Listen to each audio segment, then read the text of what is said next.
जम्मू कश्मीर में बौखलाए आतंकी बेगुनाह लोगों को निशाना बना रहे हैं। शनिवार को श्रीनगर के ईदगाह इलाके में आतंकियों ने एक गैर कश्मीरी मजदूर की हत्या कर दी। मृतक की पहचान अरविंद कुमार शाह के तौर पर हुई है। बता दें, बिहार के बांका जिले के परघड़ी गांव का रहने वाला था शाह। पुलवामा में भी शनिवार को आतंकियों ने गैर स्थानीय कारपेंटर की गोली मारकर हत्या कर दी। मृतक की पहचान सगीर अहमद के तौर पर हुई है, जो उत्तर प्रदेश के सहारनपुर का रहने वाला था। कश्मीर में 5 अक्टूबर से अब तक आम नागरिकों को निशाना बनाने की 8वीं घटना है, जिसमें अब तक 9 आम लोगों की हत्या आतंकियों ने की है। जम्मू कश्मीर के उपराज्यपाल मनोज सिन्हा ने कहा, निर्मम हत्याओं की कड़ी निंदा करता हूं। मृतकों के परिवारों की प्रति मेरी संवेदनाएं, हम पीड़ित परिवारों के साथ खड़े हैं। कश्मीर में 2 गैर कश्मीरियों की हत्या पर नेशनल कॉन्फ्रेंस के अध्यक्ष उमर अब्दुल्ला और पीडीपी अध्यक्ष महबूबा मुफ्ती ने दुख व्यक्त किया। महबूबा ने कहा, घाटी में आए की तलाश में आए लोगों की हत्या निंदनीय। श्रीनगर के ईदगाह इलाके में आतंकवादियों में जिन अरविंद कुमार शाह को निशाना बनाया गया है, वो बांका जिले के बाराहाट के रहने वाले थे। बिहार सरकार ने मृतक के परिवार को मुख्यमंत्री राहत कोष से 2 लाख रुपए देने की घोषणा की है। जम्मू कश्मीर में गैर कश्मीरियों की टारगेट किलिंग करने वाला 5 सदस्यों के आतंकियों का ग्रुप जो ऐसी हत्याओं को अंजाम दे रहा है। सुरक्षा एजेंसियों के सूत्रों के हवाले से खबर, इस ग्रुप के 3 आतंकियों शाहिद बशीर, शाहिद खुर्शीद और तंजील अहमद को मारा जा चुका है, जबकि 2 सदस्य मेहरान और वसीम की तलाश अभी भी जारी है। पुंछ में 11 अक्टूबर से चल रही मुठभेड़ में एक जेसीओ और जवान का शव और मिला है। आपको बता दें कि जेसीओ अजय सिंह और नायक हरेंद्र सिंह दोनों 14 अक्टूबर से लापता थे। जम्मू के पुंछ में जारी ऑपरेशन पर राजौरी पुंछ रेंज के डीआईजी विवेक गुप्ता ने दावा किया है कि आतंकियों को इन जंगलों की कुछ लोकेशंस पर घेर लिया गया। उम्मीद है कि जल्द ही इन्हें मार गिराया जाएगा। पुंछ के विम्भर गली में पिछले शनिवार से जारी ऑपरेशन में अब तक 3 जेसीओ समेत 9 जवानों की शहादत हो चुकी है। गुरुवार को 2 जो जवान पुंछ में शहीद हुए थे, उनमें से एक राइफलमैन योगंबर सिंह उत्तराखंड के चमोली जिले के संखरी गांव के रहने वाले थे। इनका अंतिम संस्कार आज किया जाएगा। पार्थिव शरीर आज सुबह उनके पैतृक गांव सांकरी पहुंचेगा।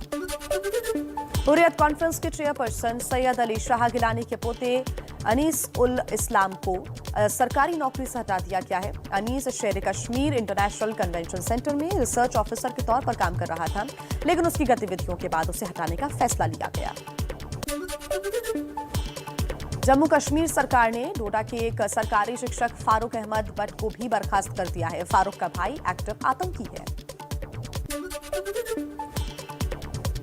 नेशनल सिक्योरिटी गार्ड एनएसजी अपने स्थापना दिवस की 37वीं वर्षगांठ मना रहा है। हरियाणा के मानेसर में एनएसजी कैंप में आयोजित रेजिंग डे सेरेमनी में एनएसजी के शौर्य और साहस की झलक देखने को मिली।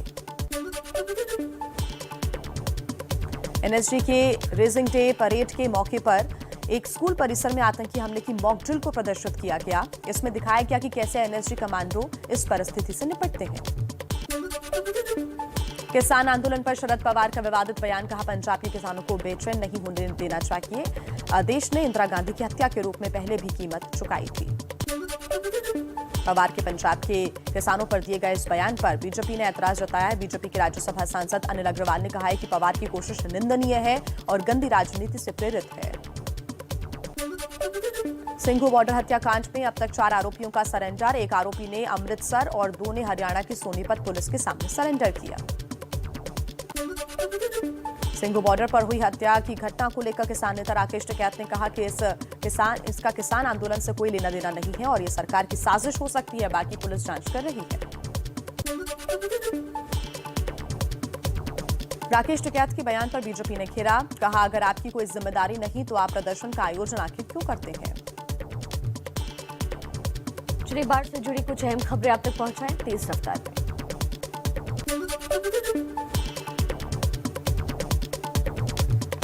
केरल में भारी बारिश के कारण कई इलाकों में रेड और ऑरेंज अलर्ट की चेतावनी जारी की गई है। अरब सागर में बना लो प्रेशर एरिया अब केरल तट पर पहुंच गया है, जिसके बाद दक्षिण और मध्य केरल में भारी बारिश हो रही है। बारिश से हुई तबाही में कोटयम में अब तक 6 शव मिले हैं, जबकि 4 अभी भी लापता। थोचू पूजा में भारी बारिश में बहती कार चलाते समय 2 की मौत की खबर। कोटयम में कई आशियाने पानी में बह गए। एर्नाकुलम, कोटयम, इदुक्की, त्रिशूर जिलों में अगले 2 दिनों तक रेड अलर्ट रखा गया है। केरल के त्रिवेंद्रम, कोल्लम, अल्पुला, पालकर, पलमपुर, कोलिकोड और वायनाड में ऑरेंज अलर्ट घोषित किया गया है। रविवार और सोमवार को यहां भारी से भारी बारिश का अलर्ट है। यहां नदी नाले उफान पर। केरल में भारी बारिश से रिहायशी इलाकों में पानी भर गया है। पानी लोगों के घरों में घुस गया है। एनडीआरएफ और सेना राहत और बचाव के काम में जुटी। कोटयम के पुंजन में एक बस पानी में फंस गई। बड़ी मशक्कत के बाद लोगों को बस से निकाला गया। गनीमत ये रही कि वक्त रहते सबको बचा लिया गया। सेना की एक टीम को कोटयम में और एक को त्रिवेंद्रम में डिप्लॉय किया गया है। वहीं राज्य में 7 एनडीआरएफ की टीमों को भी तैनात किया गया। एयरफोर्स भी फिलहाल स्टैंड बाय पर है। आपको बता दें, MI-17 और सारंग हेलीकॉप्टर भी तैयार रखा गया है। केरल के इदुक्की, वायनाड और पदनामिट्टा में कई जगह लैंडस्लाइड हुए हैं, जिसके कारण कई घर भी बह गए।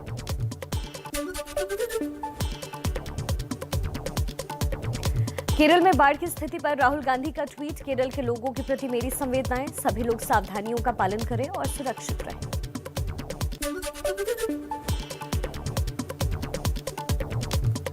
पदनामिट्टा में भारी बारिश के कारण पंबा नदी उफान पर है। इस इलाके में आज से सबरीमाला मंदिर भी खुल रहा है, जहां हजारों श्रद्धालु पहुंचते हैं। लेकिन इस बीच बाढ़ के हालात पैदा हो गए हैं, जिससे श्रद्धालुओं के फंसने का खतरा पैदा हो गया है।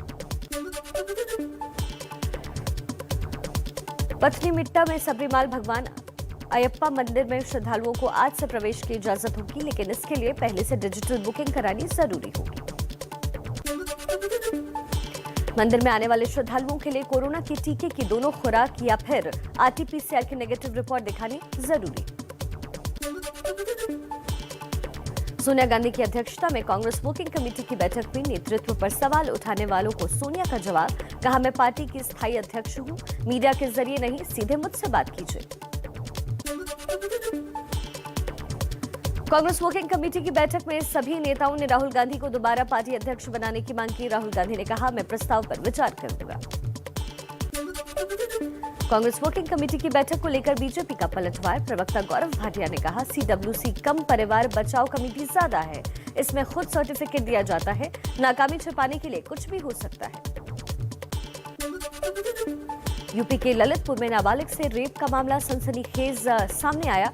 यहां एक नाबालिग लड़की ने अपने पिता समेत 28 लोगों पर रेप का मामला दर्ज करवाया है। पीड़िता का आरोप, चाचा चाची और ताऊ भी साजिश में शामिल। ललितपुर की पीड़ित नाबालिग की शिकायत के आधार पर पुलिस ने SP BSP के जिला अध्यक्ष समेत 7 आरोपियों को गिरफ्तार किया। अखिलेश यादव ने आरोपी जिला अध्यक्ष तिलक यादव को पद से हटाया।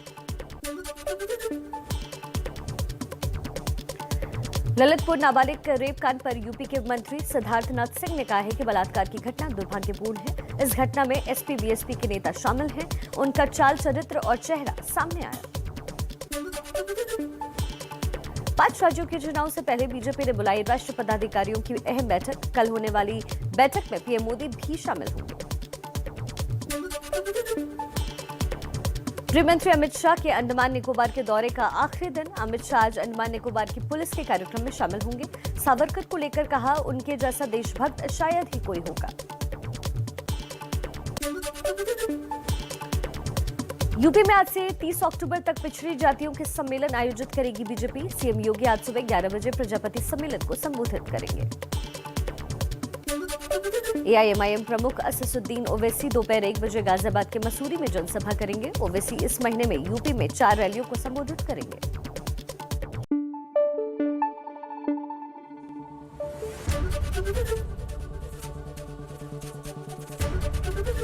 ABP न्यूज आपको रखे आगे।